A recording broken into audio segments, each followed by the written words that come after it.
नमस्कार। सोचने वाली बात है ना? क्या एक हार, एक नाकाम विद्रोह एक बहुत बड़े, बहुत शक्तिशाली राजनीतिक आंदोलन को जन्म दे सकता है? आज हम आइए इसी सफर को देखते हैं। चलिए 1857 के विद्रोह की राख से इंडियन नेशनल कांग्रेस के जन्म तक की सीधी कहानी को समझते हैं। ये जो कहावत है ना, ये इस पूरी कहानी का सार है, उसका एसेंस। इसका मतलब ये है कि 1857 का विद्रोह, भले ही उसे दबा दिया गया हो, भले ही वो फेल हो गया हो, लेकिन उसकी याद, उसकी लेगेसी वो जिंदा रही और आगे चलकर आज़ादी की लड़ाई के लिए एक बहुत बहुत पावरफुल सिंबल बन गई। तो आज हम क्या क्या बात करने वाले हैं? सबसे पहले विद्रोह की विरासत, उसकी लॉन्ग शैडो। फिर हम देखेंगे कि एक नया ब्रिटिश शासन कैसे शुरू हुआ। उसके बाद पहले नेशनल यूनियन का गठन और फिर आएगा कांग्रेस का जन्म। और आखिर में हम बात करेंगे उसके शुरुआती नरमपंथी यानी मॉडरेट दशकों की। तो आइए शुरू करते हैं विद्रोह की विरासत से। देखिए, 1857 के विद्रोह को बहुत ही बुरी तरह से कुचल दिया गया था, लेकिन उसे कभी भुलाया नहीं जा सका। ये आने वाली जनरेशन्स के लिए, आने वाले राष्ट्रवादियों के लिए एक इंस्पिरेशन बन गया, एक सबूत कि हाँ, ब्रिटिश शासन को चैलेंज किया जा सकता है। इस एक विद्रोह ने, इस एक रिवोल्ट ने पूरे ब्रिटिश एम्पायर की नींव हिला कर रखी थी और इसके डायरेक्ट रिस्पॉन्स में उन्होंने इंडिया पर अपनी पकड़ को हमेशा के लिए बदलने वाले कुछ बहुत बहुत बड़े पॉलिटिकल चेंजेस किए। यहाँ से एक बिल्कुल नए दौर की शुरुआत होती है। और ये सब शुरू हुआ अगस्त 1858 में। ये तारीख बहुत इंपॉर्टेंट है। ब्रिटिश पार्लियामेंट ने एक एक्ट पास किया जिसने इंडिया पर रूल करने के तरीके को, आप समझिए कि फंडामेंटली बदल कर रख दिया। अब ये जो बदलाव थे वो कितने बड़े थे, ये यहाँ से साफ पता चलता है। सबसे पहली चीज, ईस्ट इंडिया कंपनी का रूल खत्म। एक ट्रेडिंग कंपनी अब इंडिया पर रूल नहीं करेगी। नंबर 2, सारी पावर सीधे ब्रिटिश क्राउन यानी क्वीन के हाथ में चली गई।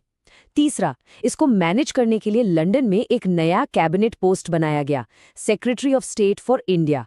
और चौथा, इंडिया में जो गवर्नर जनरल थे उन्हें अब एक नया रॉयल टाइटल मिला, वाइस रॉय, जो क्राउन का डायरेक्ट रिप्रेजेंटेटिव था।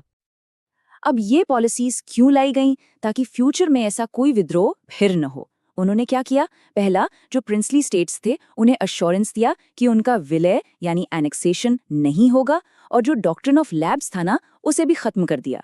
दूसरा, उन्होंने देखा कि 1857 में हिंदू मुस्लिम एकता कितनी जबरदस्त थी। इससे डरकर उन्होंने डिवाइड एंड रूल, फूट डालो और राज करो की स्ट्रैटेजी अपना ली। तीसरा, आर्मी में ब्रिटिश सोल्जर्स का रेशियो बढ़ा दिया गया इंडियन सोल्जर्स के मुकाबले। और सबसे आखिर में, इस पूरे विद्रोह को दबाने का जो खर्चा था उसका बोझ भी इंडिया के लोगों पर ही डाल दिया गया। चलिए अब इस टाइमलाइन पर एक नजर डालते हैं ताकि पूरा फ्लो समझ में आए। देखिए, 1857 ग्रेट रिवोल्ट। ठीक अगले साल 1858 ब्रिटिश क्राउन ने डायरेक्ट कंट्रोल ले लिया। इसके बाद एक लंबा गैप है और फिर आता है साल 1884, इंडियन नेशनल यूनियन बनती है। जस्ट अगले साल 1885 इंडियन नेशनल कांग्रेस का पहला सेशन होता है। और फिर 1892 में आता है इंडियन काउंसिल एक्ट। तो आप देख सकते हैं एक इवेंट दूसरे से कैसे जुड़ा हुआ है। तो ब्रिटिश एक्शंस के बाद अब बारी आती है इंडियन रिस्पॉन्स की। यहाँ से पॉलिटिकल ऑर्गेनाइजेशन का एक नया चैप्टर शुरू होता है और इसकी शुरुआत होती है साल 1884 में इंडियन नेशनल यूनियन के गठन से। और इसमें सबसे इंटरेस्टिंग बात क्या है पता है? इसकी स्थापना A.O. ह्यूम ने की थी, जो खुद एक रिटायर्ड इंग्लिश सिविल सर्वेंट थे। उनका मकसद था इंडियन लीडर्स के साथ मिलकर एक नेशनल प्लेटफॉर्म बनाना। अच्छा, यहाँ एक छोटा सा किस्सा है। जो पहली कॉन्फ्रेंस थी ना, दिसंबर 1885 में, वो असल में पुणे में होनी थी, लेकिन आखिरी वक्त पर वेन्यू बदलना पड़ा। क्यों? क्योंकि पुणे में उस वक्त कॉलेरा फैल गया था, इसलिए कॉन्फ्रेंस को बॉम्बे शिफ्ट कर दिया गया। देखा, कभी कभी हिस्ट्री ऐसी छोटी छोटी चीजों से भी बदल जाती है। और फिर उस बॉम्बे कॉन्फ्रेंस में एक नए युग का आगाज हुआ। इंडियन नेशनल कांग्रेस की फॉर्मल स्थापना हुई और उसकी पहली हिस्टोरिक मीटिंग हुई। अपने पहले सेशन से ठीक पहले लीडर्स ने डिसाइड किया कि इंडियन नेशनल यूनियन का नाम बदला जाएगा और नया नाम रखा गया द इंडियन नेशनल कांग्रेस। एक सिंपल सा चेंज था, लेकिन बहुत बहुत सिग्निफिकेंट। तो चलिए पहले सेशन के कुछ की फैक्ट्स देख लेते हैं। जगह थी बॉम्बे में गोकुलदास तेजपाल संस्कृत कॉलेज। इसके प्रेसिडेंट थे W.C. बैनर्जी, जो कलकत्ता से एक बहुत मशहूर वकील थे। और इसका मकसद आज़ादी की लड़ाई को एक ऑर्गेनाइज तरीके से शुरू करना। और ये नंबर देखिए, 72, सिर्फ 72। पूरे इंडिया से सिर्फ 72 डेलीगेट्स इस हिस्टोरिक पहले सेशन में शामिल हुए थे। सोचने वाली बात है, शुरुआत कितनी छोटी थी लेकिन इरादे कितने बड़े थे। लेकिन इस छोटी सी शुरुआत के बाद कांग्रेस ने बहुत तेजी से रफ्तार पकड़ी। 1885 से ये एक रूल बन गया कि INC हर साल मिलेगी, और देखते ही देखते ये एक एनुअल नेशनल इंस्टीट्यूशन बन गई, और इसका असर खासकर मिडिल क्लास इंडियंस के बीच तेजी से बढ़ने लगा। चलिए अब कांग्रेस के इतिहास के पहले फेज की बात करते हैं।